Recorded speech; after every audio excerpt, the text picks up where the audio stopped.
안녕하세요. 오늘의 데일리 뉴스레터에 오신 것을 환영합니다. 현대 세계에서 항공모함은 해군력의 상징이 되었으며 특히 제2차 세계대전 이후 바다 위의 지배력이 거대 전함에서 항공모함으로 옮겨갔습니다. 항공모함은 전투기와 해상 지원을 배치하는 수단일 뿐만 아니라 국제적인 영향력과 힘을 나타내는 중요한 전략적 도구입니다. 한국이 항공모함을 도입하는 것을 고려할 때마다 많은 논란이 일었습니다. 항공모함은 신속하고 강력한 군사력을 배치할 수 있는 능력을 가지고 있어 한국과의 해군력을 크게 향상시킬 수 있습니다. 그러나 항공모함을 구매하고 유지하며 운영하는 데는 상당한 비용이 들어가며 이는 상당한 재정적 자원과 기술이 필요합니다. 구매 비용은 전체 그림의 일부에 불과합니다. 항공모함의 유지 보수와 운영은 고도의 기술과 지속적인 비용을 요구합니다. 또한 승무원 및 조종사 훈련에서부터 항공모함을 전체적인 국방 전략에 통합하는 것까지 기술적 및 전략적 도전도 심도 있게 고려되어야 합니다. 최근 영국이 자신들의 현대적 항공모함 중 하나를 판매할 것을 고려하고 있다는 소식이 한국을 포함한 여러 국가의 관심을 끌었습니다. 이는 해군력 확장의 필요성뿐만 아니라 전 세계적으로 중요한 군사 자산에 대한 경쟁과 관심을 반영합니다. 한편 항공모함의 사용은 해상에서부터 육지까지 공격력을 집중시키는 전통적 역할에서부터 인도주의적 지원, 대잠 전투, 전자전까지 다양한 임무를 수행할 수 있는 전략적 도구로 발전했습니다. 다른 국가들은 보다 복잡해지는 안보 환경에서 항공모함이 국가 이익을 보호하고 지역 안정성을 유지하는 데 중요한 역할을 할 수 있다는 것을 인식하고 있습니다. 반도 국가인 한국에게는 중국과 북한과 같은 군사적 강국 이웃과의 전략적 우위를 제공할 수 있는 항공모함의 소유는 작지 않은 이점을 줄 수 있습니다. 그러나 한국의 항공모함 도입에 대한 최종 결정은 경제적 및 군사적 요인뿐만 아니라 장기적인 전략적 요소와 국제관계에 미치는 영향을 고려해야 합니다. 항공모함의 투자는 광범위한 지원 시스템, 포괄적인 인프라, 잘 훈련된 인력, 그리고 현대적 해군 무기 시스템 유지를 고려해야 합니다. 또한 현대 전쟁에서 항공모함의 미래 역시 고려해야 할 요소입니다. 군사기술의 발전, 예를 들어 대함 미사일과 무인 항공기의 발전을 포함하여 항공모함의 역할이 변할 수 있으며 국가들은 새로운 전략에 적응해야 할 필요가 있습니다. 항공모함을 보유함으로써 한국은 방어 능력을 강화할 뿐만 아니라 국제무대, 특히 영토 분쟁과 군사적 긴장이 지속되는 아시아 지역에서 자신의 위치를 강화할 수 있습니다.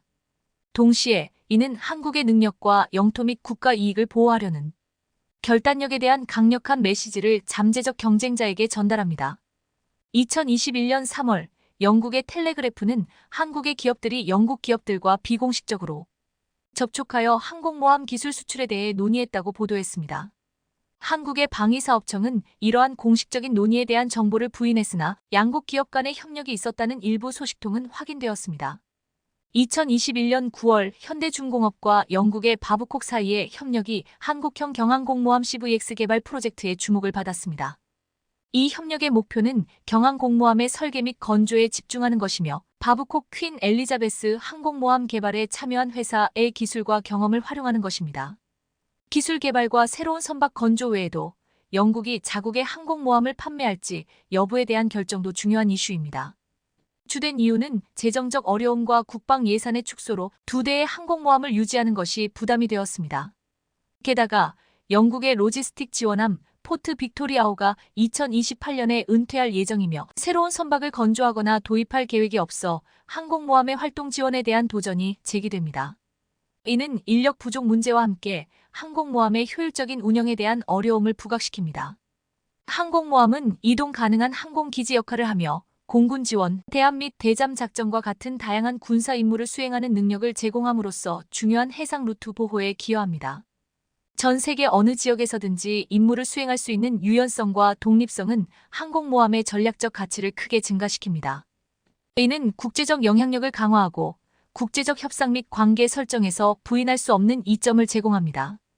영국이 자국의 항공모함 중 하나를 판매하는 것을 고려하고 있는 것을 보면 이 결정은 재정적 압박뿐만 아니라 국방 전략의 변화와 자원 최적화의 필요성을 반영하는 것으로 볼 수 있습니다. 한국에게 있어 현대적인 항공모함을 구매하는 기회가 현실화된다면 이는 국가의 군사적 능력과 국제적 영향력을 크게 향상시킬 중요한 발전이 될 것입니다. 영국의 첨단 항공모함의 새로운 소유자가 될 가능성에 대한 기대 속에서 한국의 뜻밖의 결정이 내려졌습니다. 한국은 항공모함 구매, 수리 및 운영 비용이 너무 크고 국가의 재정 및 국방 전략과 부합하지 않는다고 판단하였습니다. 대신 한국은 중형 항공모함 개발에 초점을 맞추는 다른 방향을 선택하였습니다. 이는 한국의 국방 전략이 더욱 자주적으로 변화하고 있음을 분명히 보여주며 외국의 군사기술 및 장비에 대한 의존도를 줄이고 현재 및 미래의 한국 기술과의 호환성을 최적화하려는 목표를 반영합니다. 이 결정의 가장 중요한 이유 중 하나는 영국의 항공모함이 한국이 개발 중인 KF-21N 프로젝트 항공모함 전용 전투기를 생산하기 위한 중요한 프로젝트에 적합하지 않다는 것입니다. 영국의 항공모함이 이러한 전투기의 이착륙을 지원할 수 없다는 사실은 큰 장애물이 되었습니다. 한국의 최종 결정은 경제적 요인뿐만 아니라 국방 자주권 및 내부 국방 산업 개발에 대한 장기 전략을 기반으로 합니다.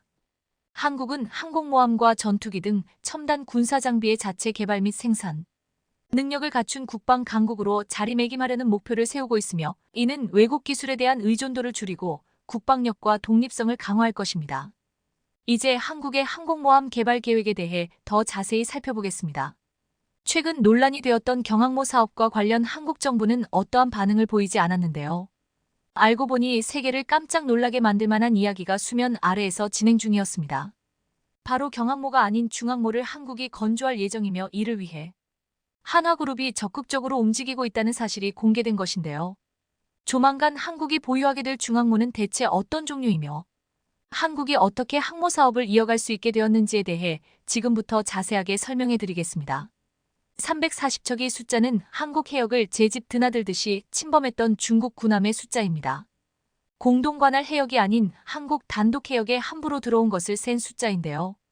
2018년에는 230척을 기록했던 것에서 30척이 늘어난 숫자로 점점 시간이 지날수록 한국 관할 해역을 중국 해역인 양 침범하는 숫자가 줄지를 않고 있습니다.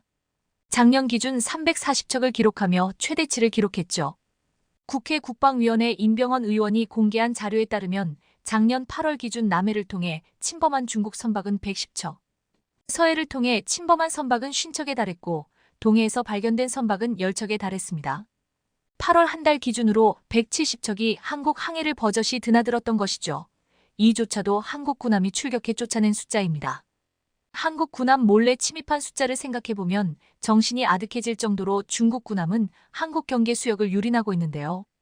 지금까지는 한국 해경과 해군의 도움으로 중국 선박을 쫓아낼 수 있었지만 앞으로는 중국 선박을 쫓아내지 못할 가능성도 있습니다. 바로 중국이 무섭게 제조하고 있는 군함 때문이죠. 특히 미국을 쫓아가겠다며 해양굴기를 실현하는 중국이 가장 공을 들이는 분야가 바로 항공모함입니다. 바다 위를 떠다니는 요새로 한 나라의 국력을 상징하기도 하는 항모 숫자를 중국은 최근 들어 무섭게 늘리고 있죠. 중국 CCTV는 올해 세 번째로 진수한 항공모함 푸제남이 계류 테스트에 들어갔다는 사실을 알렸습니다. 계류 테스트란 함정을 부두에 계류한 채 선내 장비와 기계류의 이상 유무를 판단하는 테스트를 가리키는데요. 이 테스트가 시행된다는 것은 곧 실전 배치가 멀지 않았다는 뜻이고 한국에게 있어 강력한 경쟁 상대인 항공모함이 또 한 척 추가되었다는 것을 의미합니다. 푸제남은 중국이 자체 설계해 건조한 최초의 사출형 항공모함으로 배수량은 8만 톤에 달하며 스키점프식 함재기 이륙 방식이 아닌 전자기 캐터펄트를 사용해 만든 항모입니다. 2024년 취역을 앞두고 있는 푸제남은 군사 전문가들 사이에서 실전 배치되기까지 아직 시간이 많이 남았다는 분석이었는데요. 그러나 계류 테스트에서도 아무 이상이 없다는 것이 드러나면서 실전 배치가 앞당겨질 수 있다는 이야기가 흘러나왔습니다. 그러지 않아도 중국 선박들이 자국 해군력을 믿고 항공 영해를 침범하는 와중에 푸제남까지 가세하게 되면 중국의 불법 행위가 더욱 기승을 부릴 전망인데요. 이를 못마땅하게 여긴 어민들과 군 관계자들은 한국도 서둘러 항모 도입을 해야 한다고 주장했습니다. 그렇게 해서 한국형 경항모 사업이 추진되었죠. 하지만 지난 정권 때까지 적극적으로 진행되던 경항모 사업은 최근 예산이 중지되면서 실패로 끝나는 듯 보였습니다. 그러지 않아도 항모 도입에 대해 비관적인 여론이 지배적이었던 상황에서 항모 도입은 먼 훗날 이뤄지는 것으로 예측되었죠. 그러나 최근 놀라운 소식이 전해지면서 한국에서 항모가 도입될 가능성이 높아졌습니다. 이제까지 추진되던 경항모가 아니라 중항모로 크기를 변경, 중국과 맞설 정도로 한국이 항모 규모를 키울 예정이라는 정보가 폴린 것이죠. 이 소식이 처음 공개된 것은 최근 성황리에 행사를 마친 대한민국방 위산업전이었습니다. KAI는 이곳에서 특이한 형태의 모델을 공개하며 세간의 이목을 집중시켰는데요. KAI가 공개한 것은 바로 KF-21의 함재기 모델이었습니다. KF-21, 한국 방산의 자존심으로 전 세계적으로 주목받는 4.5세대 전투기이며 현재 40대의 대량 생산 과정에 있습니다. 뛰어난 성능과 가성비의 많은 국가들이 KF-21 도입을 타진할 정도로 인기를 끄는 기종입니다. 그런데 방위사업전에서 함재기 형태의 새로운 모델 KF-21N이 공개되면서 많은 이들은 의문을 가졌죠. 그동안 논의되던 한국형 경항모에는 도저히 실을 만한 크기의 함재기 모델이 아닌 것이었습니다. 게다가 수직 이착륙기 모델이 아닌 활주로 이착륙기 모델로, 다시 말해 함재기에 활주로가 무조건 달려 있어야 하는 사이즈가 큰 항모만 수용 가능한 모델이었습니다. 갑작스러운 신모델의 등장에 의문이 증폭되는 상황. 이 궁금증을 김승겸 합참의장이 국회에서 풀어주면서 한국형 중항모 사업의 실체가 드러났죠. 그는 국회 국방위원회 전체회의에서 함재기 모델과 관련 설계 변경을 암시하는 대답을 내놓았습니다. 경항모로는 도저히 중국과 일본 등 주변 국가와 경쟁이 불가능하고 한국 해군의 질적 상승을 위해 사이즈 변경이 필요하다는 취지의 발언을 한 것이죠. 현재 연구 용역이 진행 중이라고 말하며 실제 중항모 개발이 추진되고 있음을 암시하는 내용을 언급했습니다. 이와 더불어 현재 한국 정부가 진지하게 중항모 사업을 준비하고 있다는 정황도 같이 밝혀졌는데요. 바로 한화그룹이 대우조선해양을 인수한 사실입니다. 그동안 적자로 새로운 주인을 찾던 대우조선해양을 정부와 대주주인 산업은행이 한화그룹에 넘기기로 결정한 것이죠. 여의도 한국수출입은행에서 열린 긴급회의를 통해 대우조선해양 매각 논의가 이어졌고 정부 주도로 재빠르게 대우조선해양을 한화로 넘기는 결정이 내려졌습니다. 마치 사전에 협의가 된 것처럼 빠르게 결론이 났는데요. 심지어 한화그룹이 애초에 원했던 것은 특수선 분야였으나 정부가 회사 전체를 인수할 것을 요구한 사실이 보도되면서 의혹은 더욱 증폭되었습니다. 대우조선해양은 잠수함 분야에서 혁혁한 공을 세운 곳으로 대한민국 조선업 분야에서 상징적인 회사라 할 수 있을 정도로 세계 시장에서 압도적인 건조 노하우를 지닌 곳으로 유명합니다. 그런 곳이 방산업계에서 유명한 한화와 힘을 합친 것은 무척이나 상징적인 일이라 할 수 있는데요. 더군다나 정부가 이 합병 추진에 적극적이었다는 것은 정부에서 한화 주도의 중항모 사업을 추진할 계획을 품고 있고 이를 위해 조직적으로 움직인 것이라 생각하는 것이 자연스러운 상황. 한화는 예전부터 한국의 로키드 마틴이 되겠다고 자부하며 육해공 방산 분야를 전부 진출하겠다는 야심을 품은 기업인데요. 그들에게 있어 수건의 마지막 퍼즐 조각은 해양 분야였습니다. 그런데 이번에 비로소 그 마지막 수건을 달성한 것이죠. 일각에서는 아직 경항모는커녕 중항모 건설조차 시도하지 못한 한국이 빠른 시일 내에 항모 건설을 하는 것은 불가능이고 무모한 일을 도전하는 것이 아니냐는 주장이 나왔는데요. 그러나 방산 산업을 처음 시작할 때부터 한국은 불가능을 가능으로 만드는 일에 도전해왔습니다. 누구도 기술 이전을 하지 않는 상황에서 한국 엔지니어와 방산 관계자는 맨 땅에 헤딩하듯이 하나하나 기술을 개발하면서 지금의 방산 신화를 만들 수 있었는데요. 더군다나 한화에게는 기술 이전을 받을 수 있는 중요한 카드도 확보한 상태입니다. 대우조선해양은 합병 이전 영국의 babcock사와 양해각서를 체결하며 기술 협력에 대해 논의한 적이 있죠. 양사는 국내외 함정 사업의 경쟁력 강화를 위해 핵심 기술력을 하나로 모으기로 합의를 하며 babcock사가 가진 경항모 제조 노하우를 전수할 것을 약속했죠. babcock사는 퀸 엘리자베스함을 비롯해 세계적인 해군 함정 설계와 건조에 참여한 회사입니다. 수상함과 잠수함의 핵심 장비 개발에 탁월한 기술력을 갖춘 기업으로 최고 수준의 경쟁력을 갖춘 것으로 평가받았는데요.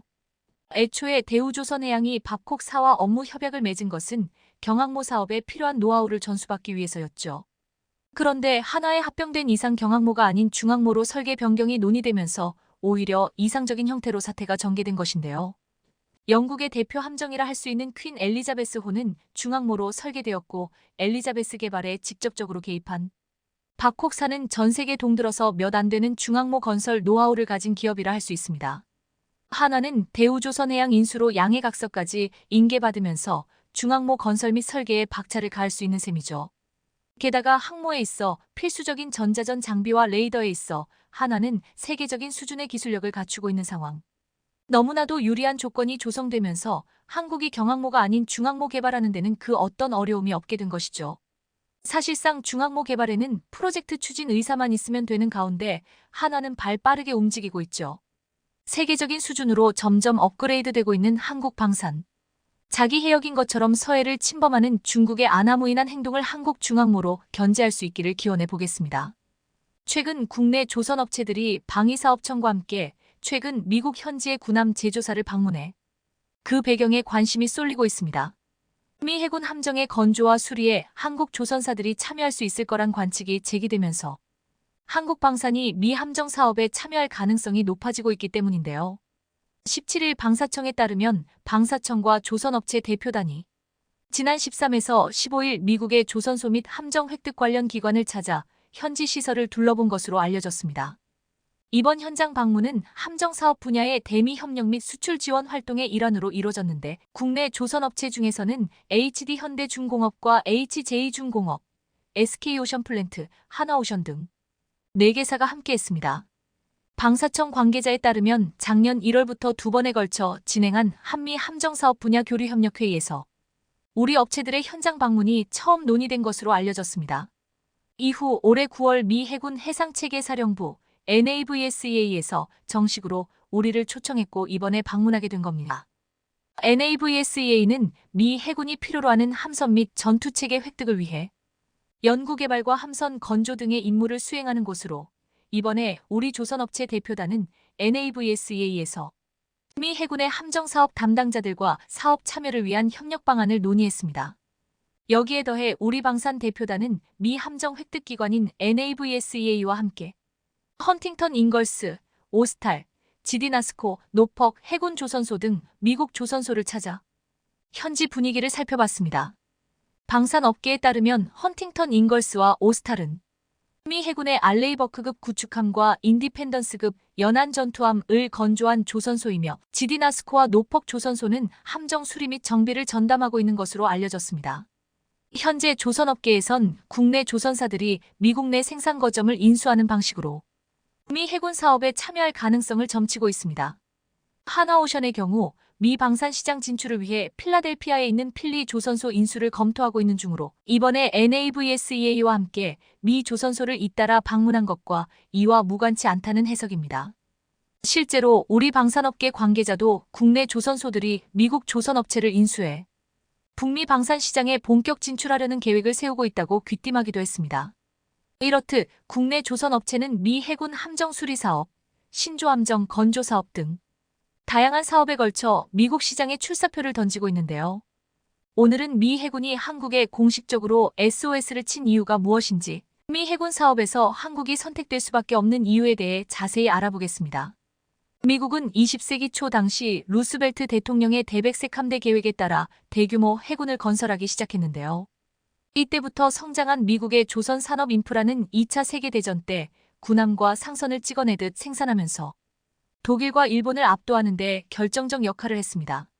실제로 전후에도 미국은 다른 나라가 흉내낼 수 없는 초대형 항공모함을 비롯해 첨단 수상 전투함과 잠수함을 연이어 건조하며 위력을 과시했습니다. 그런데 이렇게 영원할 것 같던 미 조선업의 영광은 일본과 유럽의 급격한 성장으로 빛이 바래기 시작하는 등 세계 1등을 유지하는 미국도 자국 조선업 자체가 사양길에 접어들자 건함 능력이 쪼그라들었습니다. 특히나 높은 인건비와 열악한 설비로 인해 미 조선소는 경쟁국보다 비용이 2에서 3배나 비싸고 납기는 늦는 단점이 나타났고 주요 선사는 선박 발주처를 미국에서 한국을 비롯해 다른 나라로 돌리기 시작했습니다. 상황이 이러자 2000년대 초반부터 미국의 조선사들은 자국 해군과 해안경비대가 발주하는 특수선 사업으로 먹고 사는 신세로 전락하기에 이르렀습니다. 이런 이유로 미 해군에선 미국 조선업계에 대한 불신을 갖고 있는데 대표적 사례가 미 건함 역사상 최악의 실패로 꼽히는 연안 전투함 LCS 프로그램입니다. 앞서 미국은 LCS 프로그램에 천문학적 예산을 투입해 두 종류의 함정을 개발했는데 문제는 이들 함정이 취역 후 10년도 못 채운 채 연쇄 퇴역하고 있다는 점입니다. 예를 들어 주말트급 구축함은 한 척에 4조 원 넘는 엄청난 건조 비용이 들어갔지만 이후 비용이 늘어나 3척만 건조된 채 사업이 종료됐습니다. 이렇듯 미 조선사의 군함 건조 능력이 떨어지는 건 주로 미 해군과 해양경비대가 발주한 선박을 건조하고 있기 때문에 조선소 면적, 도크, 각종 지원시설 규모가 한국의 공용 조선사들에 비해 상대적으로 영세하다는 이유에 있습니다. 실제로 미국 최대 군함 건조시설이라는 뉴포트뉴스 조선소 규모도 HD 현대중공업의 3분의 1, 하나오션 옥포 조선소의 절반이 안 됩니다. 상황 이러자 포브스는 2021년 특집을 통해 자국 조선업의 심각한 상황을 분석하면서 중국과 해양 정책에서 갈등을 빚고 있는 것에 대해서도 우려의 목소리를 냈는데요. 미국은 전 지구를 작전 지역으로 삼는 대양 해군을 보유하고 있지만 군함 수와 생산 능력이 중국에 비해 부족해 이를 보완해야 한다는 겁니다. 미 해군 정보국의 자료에 따르면 중국 해군이 군함 340척가량 보유하고 있는 반면 미 해군은 300척이 안 되는 것으로 추산됩니다. 현재 미국의 방산 전문가들은 미 조선소에서 한 척이 건조될 시간에 중국에서는 세 척이 만들어진다고 보고 있는데 전투함을 마치 복붙하듯 대량으로 찍어내는 중국의 속도를 미국이 따라가지 못하고 있는 실정인 겁니다. 그런데 사실 중국의 군함이 양적으로는 늘고 있으나 중국 기술력 특성상 실속이 없다고 볼 수 있는데요. 실제로 아직까진 미국이 핵추진 항공모함이나 핵추진 잠수함 숫자가 더 많으며 기술력 또한 중국이 따라잡을 수 없는 상황입니다. 하지만 중국이 무조건 머릿수로 밀어붙일 가능성을 대비해 미국 역시 만반의 준비를 해야 할 필요성도 있습니다. 이런 이유로 최근 미국은 한국에서 가능성을 엿보며 플랜 B를 준비하고 있는데 한국은 이때를 놓치지 않고 세계 1위의 우리 조선업의 능력을 발휘할 차례로 보입니다. 게다가 이번 기회를 통해 미국에게 역제안을 할 수도 있는데 예컨대 한국이 원자력 잠수함을 확보할 절호의 기회를 만들 수도 있는 상황입니다. 이런 가운데 최근 미국 여론조사 기관인 리얼 클리어 디펜스는 미 국방부가 중국의 군사력 증강에 맞서 해전에서 우위를 점하려면 한국과 일본에서 건조한 군함을 사들여야 한다고 강력히 주장했는데요. 그러나 한국의 조선업이 일본보다 훨씬 더 뛰어나기 때문에 한국에게 군함 건조 물량을 모두 다 맡길 가능성이 큽니다. 이런 이유로 앞서 2월 미 해군 군함 조달 사업 수장이 우리 조선소를 극비 방문해 선박 건조 분야의 최신 공정과 첨단 기술을 직접 눈으로 확인하고 기술력을 극찬했던 것으로 보이는데요. 미 해군 함정 프로그램 총괄 책임자인 미 해군의 PEO 10를 이끌고 있는 토마스 앤더슨 해군 소장 일행은 현대중공업, 대우조선해양, HJ중공업을 찾아 생산 공정과 제품을 둘러봤었습니다. 미 국방부의 가장 큰 인수 조직 중 하나인 PEO 10가 구축함 및 수륙 양용함 등 수상함에 대한 개발과 조달을 맡고 있는 만큼 미 방산 수출에 물꼬를 튼 게 아니냐는 관측이 나왔었습니다. 당시 앤더슨 제독은 우리는 세계적 수준의 조선 성능을 추구한다며 제품과 프로세스에 대해 교육해준 조선소에 감사드리고 후속 계약을 기대한다고 말하는 등 분위기를 먼저 띄웠습니다. 그래서 한국 조선소들은 세계 최대 시장인 북미 시장 진출에 염두를 두고 본격적으로 수출 기반을 닦고 있는 중인데요. 방산업계에 따르면 지난달 하나오션은 필라델피아 소재 필리조선소 인수를 추진하기 위해 실사단을 파견했습니다. 하나 측은 이번 실사단 파견 이전부터 인수를 위한 사전 조율을 진행해 온 것으로 전해졌는데 미국 방산 조선 사업 진출을 위한 포석으로 보입니다. 이는 미 정부가 자국에서 일정 수준 이상 건조된 선박에만 운송 권한을 주기 때문인데 인수가 마무리되면 국내 기업이 처음으로 인수하는 미국 조선소로 기록될 전망입니다. 여기에 더해 최근 HD 한국조선해양도 미국 해군 함정 사업을 위해 북미 조선소 인수나 지분 투자 등을 검토하고 있다고 공식적으로 밝혔는데요. 가사면 HD 한국조선해양은 국내 언론과의 인터뷰에서 북미 조선소 인수에 대해 모든 가능성을 열어두고 있다며 기본적으로 다 살펴보고 있는 중이라고 말했습니다. 방산업계에 따르면 HD 한국조선해양은 최근 미 오스탈 조선소 현지에서 관계자들을 만나 인수에 대한 초기 논의도 진행한 것으로 알려지는 등 여러 가지 상황을 준비 중인 것으로 보입니다. 그런데 사실 한국의 경우 미국뿐 아니라 캐나다 등 북미 시장이 크게 열려 있어 향후 미래가 매우 밝은데요. 얼마 전 CNN에서 세계 최고의 군함은 미국산이 아니라 한국산이다라고 특집 기사를 내보낼 정도로 전 세계 방산업계에서 이미 우리 실력이 충분히 입증됐기 때문입니다. 실제로 CNN은 우리 해군의 첫 이지스함인 세종대왕함을 세계 최고 함정 중 하나로 꼽았는데 가장 높은 사양과 저렴한 해군 하드웨어를 구축하고 있다고 평가했습니다. 이런 가운데 최근 미국뿐 아니라 캐나다도 우리 함정 건조 능력에 관심을 갖고 있는 것으로 알려지면서 수주 결실이 맺어질지 관심이 집중되고 있는데요. 앞서 5월 캐나다 연방조달청과 해군 관계자들은 HD 현대중공업 및 하나오션 조선소 해군 잠수함 사령부를 찾아 3000T급 도산 안창호함급 잠수함과 건조시설을 직접 둘러보며 적극적인 관심을 표명했습니다. 현재 캐나다는 변화한 안보 환경에 대응하기 위해 8에서 12척의 신형 잠수함을 도입해 구형 잠수함을 교체하는 차기 잠수함 사업을 추진 중인데 규모만 58조 원에 달합니다. 캐나다 잠수함 사업에선 우리 도산 안창호함급과 일본 다이게이급이 유력한 후보로 거론되고 있지만 여러 가지 상황을 볼 때 한국이 승리를 따놓았다고 할 만큼 수주 가능성이 큽니다. 국내 조선업체들은 지난 1987년 뉴질랜드에 군수 지원함을 처음 인도한 이래 36년 동안 11국에서 무려 24척의 해외 함정을 수주했는데요. 이제 우리 손으로 직접 만든 잠수함이 대서양, 태평양을 호위하는 가슴 벅차게 하는 일들만 남은 것 같습니다. 지난 21일 우리 공군의 비상대기실에서는 때 아닌 북한 군용기의 영공 침범을 알리는 신호음이 울렸습니다. 다름 아닌 한미연합연습 을지 자유의 방패 일환으로 이뤄진 방어 제공 훈련을 펼친 것으로 이날 출동한 F-35A, FA-50 등 10여 대의 전투기들은 적기를 격추해 나가며 흡사 실전과 같은 모습을 보였습니다. 우리 군에 따르면 이번 훈련에는 공군 제20 전투비행단 등 8개의 비행부대가 참가해 아군과 적군으로 나뉘어 임무를 수행했으며 다수의 방공관제대대와 미사일 방어대대도 참가했습니다. 특히나 우리 공군 방어 제공 훈련에 동원된 F-35, F-15K 편대와 FA-50의 연합훈련이 완벽히 합을 이뤄 임무를 수행한 모습이 매우 인상적이었다는 평가인데요. 실제로 외신에서도 FA-50과 F-35의 합동훈련 소식에 대해 비중 있게 보도하면서 남다른 관심이 있다는 사실을 드러냈습니다. 유라시안 타임스는 FA-50과 F-35의 불안 핵미사일 위협에 공동 대응하기 위해 한미 합동 군사훈련을 진행했다며 전투 경험이 없음에도 불구하고 FA-50이 합동훈련에 참여한다는 건 뛰어난 성능을 보유하고 있다는 것과 추후 실전에서 사용될 가능성이 매우 높다는 사실을 보여준다고 평가했습니다.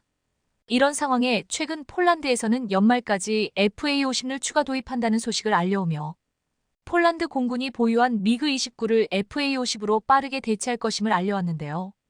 실제로 지난 22일 마리우시 부아슈차크 폴란드 국방장관은 자신의 트위터 계정에 폴란드 공군을 위한 FA-50 2대가 바르샤바에 방금 착륙했다며 연말까지 8대의 전투기를 추가로 들여올 것이라고 밝혔습니다. 그는 폴란드 군을 위한 새로운 장비들의 인도 속도가 늦춰지지 않고 있다고 강조했습니다. 이번에 부아슈차크 국방장관이 밝힌 대로라면 폴란드 군은 연말까지 총 12대의 FA-50을 보유하게 될 것으로 보입니다. 이렇게 부아슈차크 국방장관이 FA-50 전력을 미리 자신있게 말할 수 있는 건 한국의 놀라운 생산 속도 때문인데 실제로 한국은 폴란드와 계약했던 방산 무기들을 제때에 납기하면서 두터운 신뢰를 형성했습니다.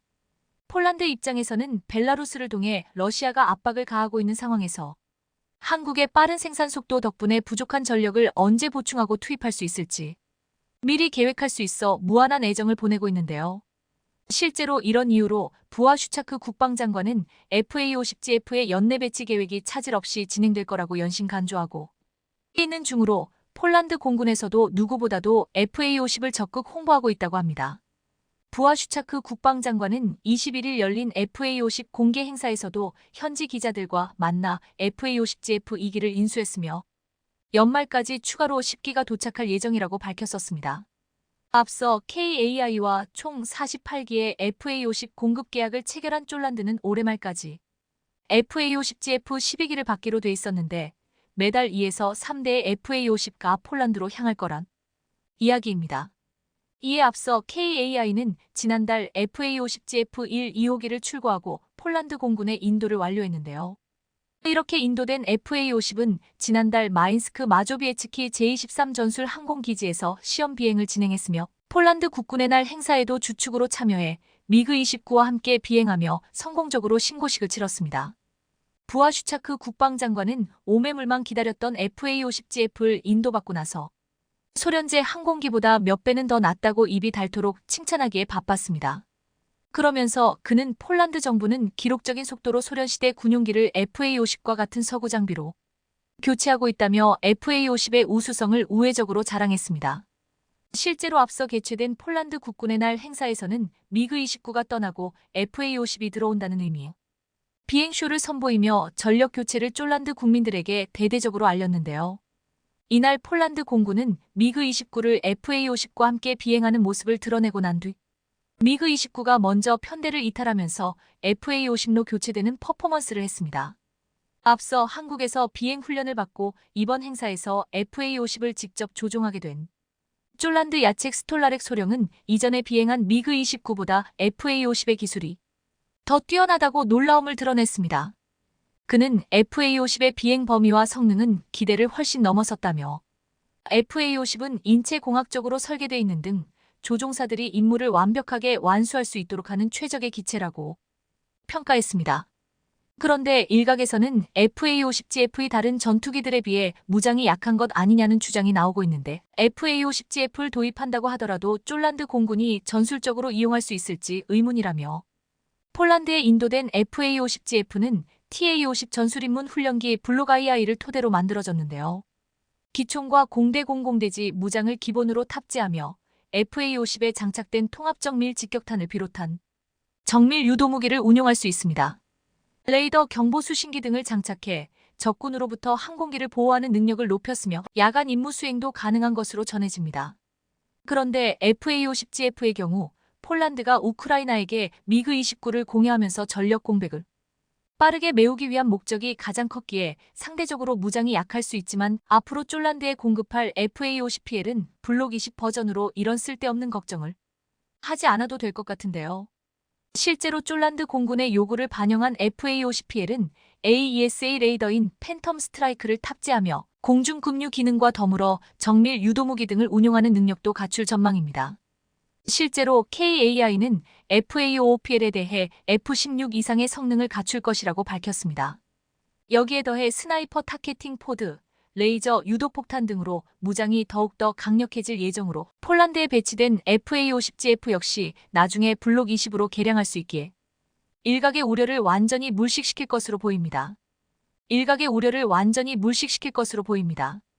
그것도 그럴 것이 사실 폴란드에서 FA-50 도입을 결정한 건 미그 29의 전력 공백을 메우기 위한 대체품이 아니라 러시아와 벨라루스를 대항하기 위한 핵심 무기로서 역할을 해줄 것으로 봤기 때문인데요. 현재 폴란드의 공군 전력은 48대를 보유한 F-16인데 여기에 더해 FA-50GF를 한국으로부터 도입하면서 이를 함께 운용해 러시아와 벨라루스에 타격을 주는 큰 그림을 그리고 있습니다. 폴란드 노박 사령관은 우크라이나 전에서 가장 위협적인 공중 공격은 지상 100m 고도에서 매우 낮게 비행하는 순항 미사일이라며 그런데 FA-50은 순항 미사일 탐지와 격추에 용이한 레이더가 있다고 강조했습니다. 애초부터 쫄란드는 FA-50 도입을 결정하면서 실전에 바로 투입할 계획이었으며 폴란드의 이런 기대에 부응해 FA-50은 F-16과 함께 바그너 그룹에 치명적인 타격을 줄 수 있을 것으로 보입니다. 이런 가운데 쫄란드는 FA-50 도입 계획을 밝힌 날 미 로키드 마틴과 1,400억 원에 달하는 또 다른 거래를 했는데요. 쫄란드 군비청이 로키드 마틴에 주야간 표적 식별 장비 스나이퍼 어드밴스트 타겟팅 포드 ATP를 탑재하기 위해 구매 계약을 체결한 겁니다.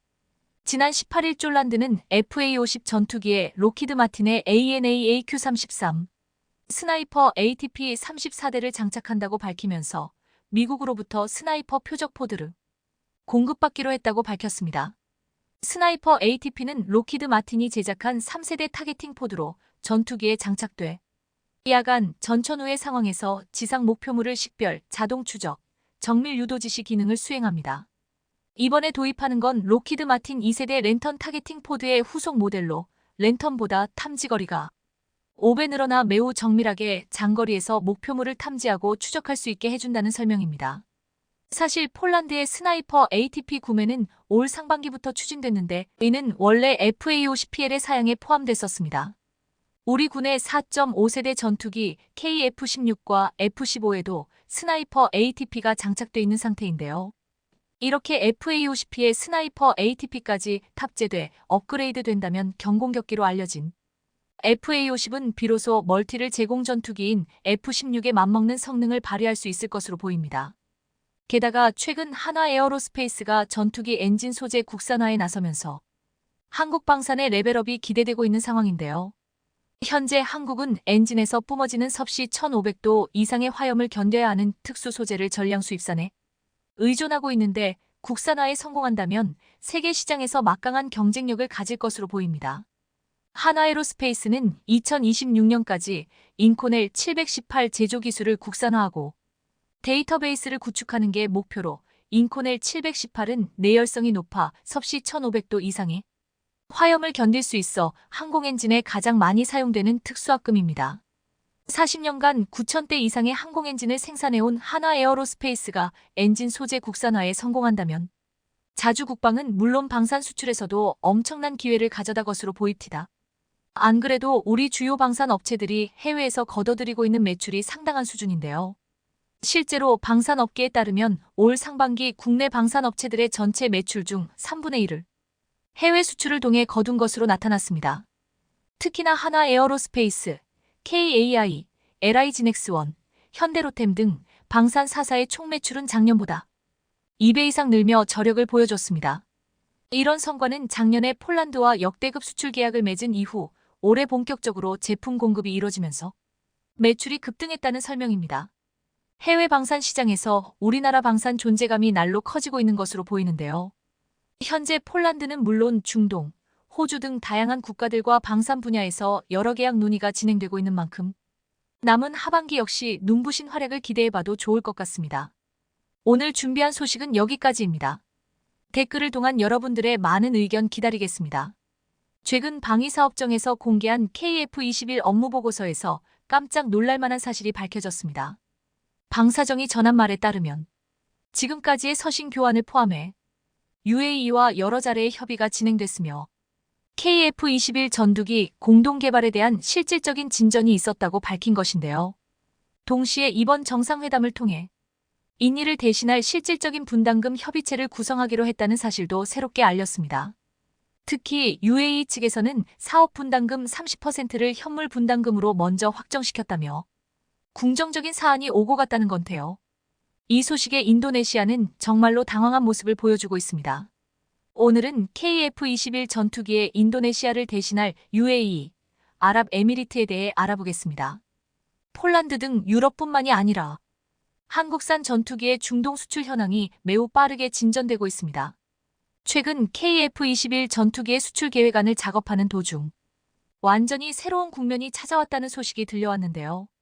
중동의 석유보국으로 유명한 아랍에미리트의 국왕을 비롯해 국방장관 대변인이 현재 야심차게 진행 중인 UAE 공군의 차세대 미래 공군 전략 담당을 위한 최신형 전투기 입찰 사업에서 UAE 정부가 미국에게 꾸준히 도입을 요청했던 미국산 F-35 전투기 도입이 미국 정부의 압력으로 인해 최종적으로 취소되자 눈에 불을 켜고 대안을 찾기 시작했습니다. 이에 발맞춰 작년 UAE 국방 대변인이 한국을 방한하면서 한국과 경제 및 군사안보 포럼을 진행했는데요. 그때부터 UAE는 KF-21 사업에 한국과 함께하겠다는 반응을 처음으로 보였습니다. 사실 오일머니가 풍부한 중동 지역에서는 미국산 전투기 수출을 거부당한 국가들이 대안으로 찾고 있는 전투기는 그리 많지 않습니다. 중동 지역 방산 수출의 가장 핫한 곳이 바로 대한민국인데요. KF-21 전투기는 한국이 완전히 새롭게 만든 신기체로 기존 강대국들이 점유하고 있었던 세계 군용 항공기 시장에 간만에 등장하는 뉴페이스라고 할 수 있겠습니다. UAE를 비롯해 사우디에서도 이런 사실을 명확하게 인지하고 있는데요. 최근 UAE 국영 언론인 WAM은 물론 UAE 유명 매체들이 최근에 진행된 차기 전투기 도입 사업에 관해 새롭게 떠오르는 대한민국의 KF-21 전투기를 대서특필한 상황에 대해 한국의 밀리터리 군사정보 커뮤니티에서도 큰 화제를 일으켰습니다.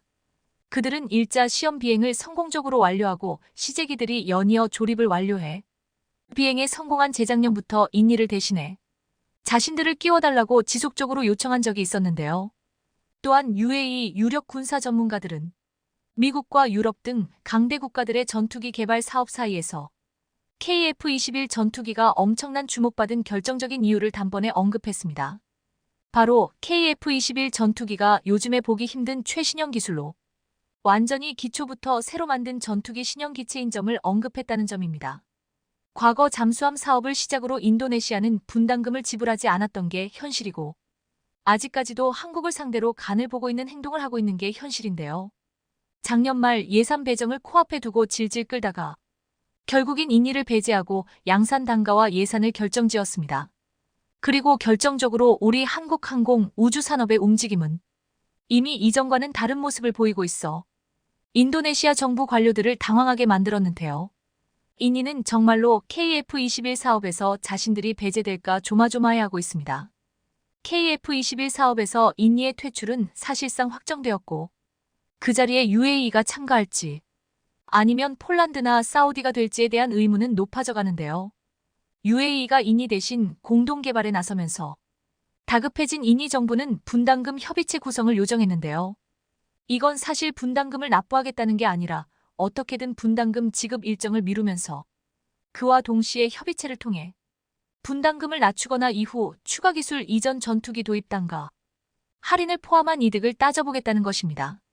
게다가 인니의 대통령 선거에 국방장관이었던 프라보어가 당선되는 것도 문제인데요.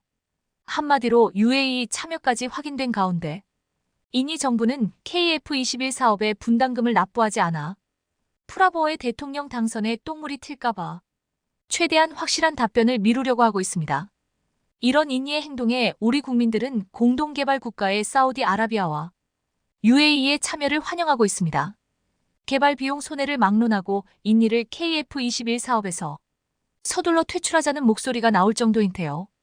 여기에서 이전과 달라진 점이 하나 있는데 바로 우리 한국항공 우주산업의 움직임입니다. 이렇게 한국의 움직임이 바뀌게 된 것에는 UAE 정부의 입장 발표 전 폴란드의 역할이 매우 큽니다. 폴란드는 재작년 FA50 48대를 포함해 무려 20조 원이 넘는 무기를 구입한 방산 큰손으로 등극하였고 이로 인해 인니 대신 폴란드와 KF21 사업을 진행하자는 의견이 있었는데요. 심지어 이건 우리만의 의견이 아닙니다. FA50GF를 미리 도입해 성능을 점검해본 폴란드 측에서도 KF21 개발을 함께하자는 이야기가 나오는 중인데요. 만약 폴란드와 UAE까지 정말로 KF21 사업에 합류한다면 KF21 사업의 해외 수출 규모가 이전보다 더욱 크게 확대될 가능성이 높습니다. 이 사실에 대해 신빙성을 더해주듯 UAE 공군에서도 기존 F-35 도입 협상을 중단한 자리를 메꾸기 위해 새로운 전투 기체 도입 사업이라는 새로운 사업을 통과시켰습니다. 이번 회의에서 진행될 사업에선 약 80대에서 90대가량의 전투기 도입을 통한 노후화된 전투기의 대체가 최종 목표인데요. 그동안의 몰상식한 행동 때문에 뒤통수가 얼얼한 국민들이 상당히 많으실 겁니다. 하지만 다행히 우리 대한민국도 이제는 강경한 결단을 내릴 것으로 보이는데요. UAE가 인니를 대신해 KF21 공동개발 및 양산에 참여한다면 인니가 원가로 사겠다고 했던 KF21 전투기 48대보다 부족하지 않은 수량을 직도입하고 우리의 예상 수량 그 이상의 물량을 라이선스로 생산하려고 할 수도 있습니다. 최근 우크라이나 전쟁과 중동 사태로 인해 F-16의 가격이 폭등하고 유일하게 판매되는 5세대 전투기인 F-35가 문제를 일으키며 4, 5에서 5세대 전투기가 전투기 시장에 대안이 없다는 문제가 부각되면서 UAE는 물론이고 세계 여러 나라에서 사실상 2020년대 이후 순항 중인 유일한 자세대 전투기인 KF-21에 대한 구매의 관심이 크게 늘고 있기 때문인데요. 이에 대해 일각에서는 이런 상황이라면 생산 단가가 높아 개발이 어려울 것이라던 KF-21 함재기나 KF-21 전자전기형 같은 파생형 개발도 노려볼 법한 상황이라고 말할 정도입니다. UAE 유력 군사 매체인 디펜스 에티의 웹진을 살펴보면 UAE 국제방산 전시회에 참가한 장면에서 카이의 KF-21 해외 수출형 기체 형상이 중앙 자리에 배치되어 그 위험을 한눈에 확인할 수 있었다고 언급했는데요. UAE 언론이 언급한 바에 따르면 KF-21 전투기는 최신형 전투기로서 조종 편의성과 비행 안정성이 놀라울 정도로 뛰어나며 특히 KMFD라는 이름의 대형 디스플레이들 통해 조종사는 비행 중에 필요한 모든 정보를 직관적으로 실시간 확인할 수 있는 5세대급 디지털 칵핏까지 모두 갖추고 있다고 설명했습니다. 물론 한국에서 인니 없이 KF-21을 단독 사업으로 처리해버릴 수도 있지만 한정된 예산으로 기체의 생산 단가를 낮추는 가장 확실한 일이 대량 생산을 통한 규모의 경제를 달성하는 게 중요하다고 언급했는데요. 한국 입장에서도 UAE라는 선택지가 생기면서 더 이상 인이들 손절하지 않을 이유가 없습니다.